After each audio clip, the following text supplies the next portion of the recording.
अस्सलाम वालेकुम। उम्मीद है आप सब खैरियत से होंगे। आज मैं ख़वातीन के मसाइल पर बात करूंगा।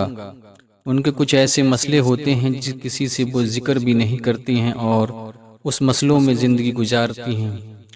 तो ऐसे मसलों का हल लेके मैं आज आया हूँ। ये हिकमत के ख़जानों में से ख़जाने हैं, इसी बगौर समात फरमाएं। ये हमल के मुताल्लिक एक नुस्खा है।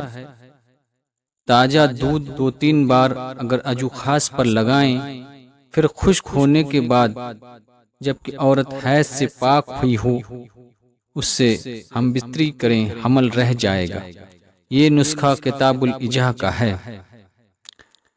ये बहुत ही मुजर्रब नुस्खा है, ये कभी भी खाली नहीं जाता। वो ख़वातीन जो हमल न रहने की वजह से परेशान हैं, इस नुस्खे को जरूर आजमाएं। एक और नुस्खा मैं बता रहा हूँ। अगर औरत लहसुन को तिलों के तेल में इतना जलाए कि सब एक हो जाएं, यानी तेल और लहसुन सब दोनों मिल जाएं, इसे शर्मगाह में रखकर अगर शौहर के पास जाएं तो हामला हो जाएंगे। ये नुस्खा भी बहुत ही मुजर्रब है, इस पर भी गौर कर सकते हैं। एक और फकीरी अमल है, ये नुस्खा भी है, लेकिन ये हमल ना रहने के मुतालिक है।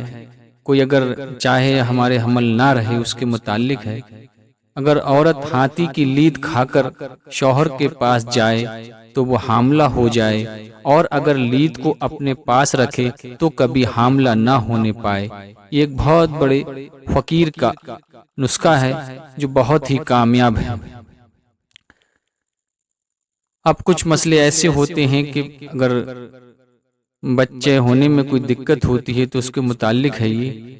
ताजी अरंड की टहनी को अरंड के तेल में तर करके मलने से बच्चा तुरंत बाहर आ जाता है। दूसरा है, अगर पेट में किसी के बच्चा मर गया है तो उसके लिए बहुत ही कामयाब ये है। गाजर के बीजों की धुनी शर्मगाह में लेने से बच्चा अगर पेट में मर भी गया हो तो बड़ी आसानी के साथ बाहर आ जाएगा। एक और ये फकीरी अमल है जो बच्चे की पैदाइश के मुतालिक है। अगर औरत घोड़े के बाल या आदमी के सर के बालों की धुनी शर्मगाह में ले तो बच्चा तुरंत आसानी के साथ बाहर आ जाता है।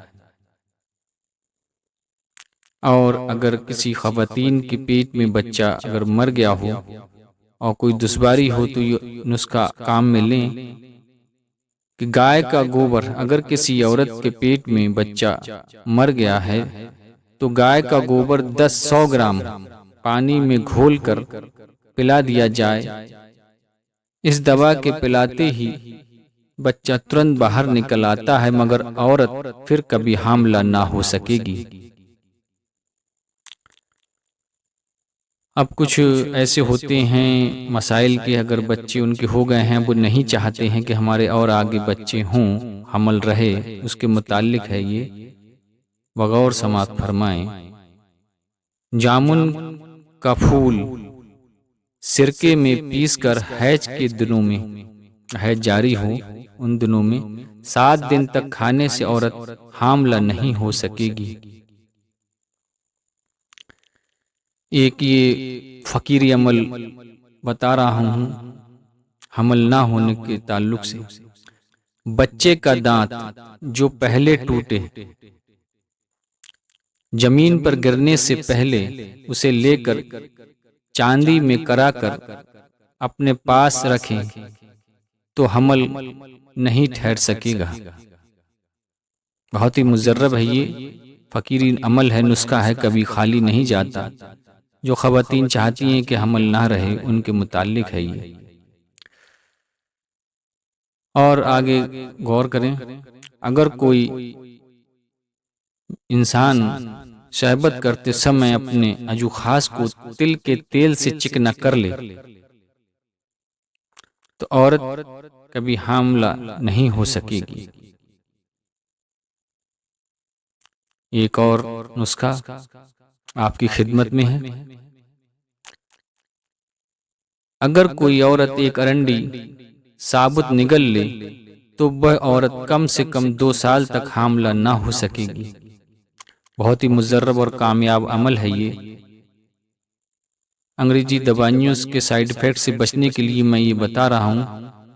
आप ये नुस्खे फकीरी नुस्खे काम में लें, कोई साइड इफेक्ट भी नहीं होगा और बिल्कुल महफूज रहेंगे आप। इसके बाद अब मैं और एक जरूरी मसले पर बता रहा हूँ हैज़ के मुतालिक। जिस औरत का हैज़ बंद हो गया हो तो उसे चाहिए कि वो पाबंदी के साथ अजवाइन खाती रहे। इसके खाने से हैज़ जारी हो जाएगा।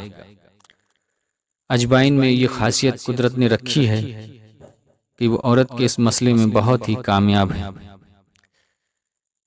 अगर किसी को हैज अपना बंद करना है तो उसके मुतालिक ये नुस्खा बहुत ही कामयाब है। मसूर के आटे का मलीदा अगर पकाकर खाया जाए तो इससे हैज बंद हो जाता है।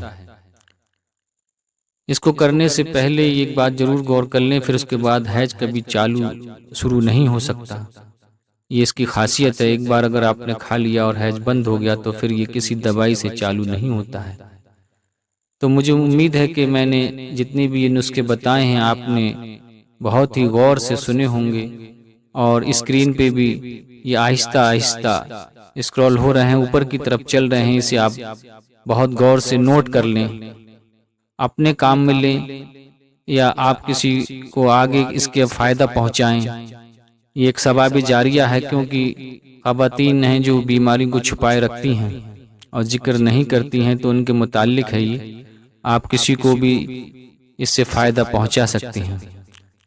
एक और गुजारिश, अगर आपने हमारा चैनल अभी तक सब्सक्राइब नहीं किया है तो सब्सक्राइब कर लें, लाइक करें और आगे ज़रूरतमंदों को इसे शेयर भी करें और कमेंट भी करें कि हमें आपको कैसी वीडियो बनाना चाहिए। वीडियो का सिलसिला जारी रहेगा और अमलियात के बीच में मैंने ये कुछ हिकमत की बातें बयान की हैं। ये बहुत ही ज़रूरी मसाइल हैं। तो मुझे उम्मीद है कि आपको ये सब चीज़ें समझ में आ गई होंगी। बहुत ही आसान और आसानी के साथ मिलने वाली इसमें सब अज़िया हैं। कोई ऐसी चीज़ नहीं है कि मिलने में मुश्किल हो। जहाँ भी आप किसी भी पंसारी की दुकान पे जाएंगे, ये सारी चीज़ें आपको वहाँ बहुत आसानी से और बहुत सस्ती मिल जाएंगी। बहुत सस्ते में और बिना किसी साइड इफ़ेक्ट के आप इसको फ़ायदा उठा सकते हैं। इस दवा को करने का कोई भी साइड इफ़ेक्ट नहीं है, क्योंकि ये सब फ़कीरी अमल हैं और हिकमत के अमलियात हैं। इसमें किसी तरीके का कोई नुकसान भी नहीं है। सारी बातें वाज़ेह कर दी गई हैं। तो आपसे गुजारिश है कि आप खुद भी इसका फ़ायदा उठाएं और दूसरों को भी पहुंचाएं, क्योंकि ये सवाब जारिया भी बन जाता है। आगे आने वाले वीडियो में आप देखेंगे कि मुश्किलों परेशानियों से छुटकारा पाने के लिए वज़ाइफ़ों का एक दौर शुरू होगा। बहुत ही छोटे और आसान वजीफ़े बताए जाएंगे, जिन्हें करने में किसी तरीके की कोई दिक्कत या खतरा नहीं है। लेकिन आप जब वो करेंगे, बहुत ही तेज असर रखने वाले वज़ाइफ होंगे वो, बहुत ही आसानी के साथ। तो आप हमारा चैनल जरूर सब्सक्राइब करें, इसे शेयर करें और अपना ध्यान रखें। खुदा हाफिज़।